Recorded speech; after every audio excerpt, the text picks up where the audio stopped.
ఈరోజు మీకు ఒక వీడియో చూపిస్తాను, పూర్తిగా చూడండి. మీరు పల్లీలు అంటారు కదా, పల్లీలు వేరుశనగ అని అంటారు. నేను లాస్ట్ టైం కూడా వీడియో చేశానండి. దీనికి గొప్పతనం చెప్పాను కదండి. ఇంకో పూత పైన చూడండి, ఇది పూత. ఏ చెట్టుకైనా పూత ఎక్కడ ఉంటే కాయ అక్కడ ఉంటుంది, కానీ ఈ చెట్టుకి పూత ఎక్కడ ఉంటుందండి, కాయ ఎక్కడ ఉంటుంది.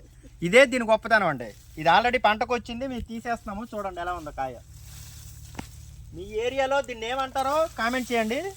మా ఏరియాలో అయితే వేరుశనక్కాయలు అంటాం. చూడండి ఎలా ఉన్నాయో. ఇదిగోండి ఇలా తీసుకోవాలి. చూడండి ఎలా ఉన్నాయి. వేరుశనగ ఇలా ఉంటాయి. ఒక కాయ ఒలిచి చూపిస్తాను, చూడండి ఎలా ఉంటుందో. చెట్టు తీసుకున్నాం, చాలా టేస్ట్గా ఉంటుంది. ఇవి చాలా రకాలుగా తింటామండి మేమైతే మాత్రం. ఇక్కడ ఇంకోండి పలుకు చూడండి ఎలా ఉంటుందో.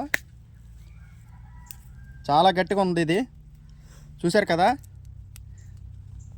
ఇంకోండి ఇవే అమ్ముతారండి మీ దగ్గరికి తెచ్చి. పల్లీలు అని అమ్ముతారండి, కానీ మేము వేరుశనక్కాయలు అంటాం. చూశారు కదండి. ఓకే ఫ్రెండ్స్, ఈ ఉడకబెట్టుకొని తింటారు, కాల్చుకొని తింటారు, చాలా రకాలు తింటారు. ఏ తిన్నా సరే ఇమ్యూనిటీ పవర్ ఎక్కువ అండి వీటికి మాత్రం. చాలామంది డాక్టర్లు చెప్తారు ఎక్కువ తినమని. కావాలంటే వీడియో సెట్ చేసి చూడండి. Okay bye.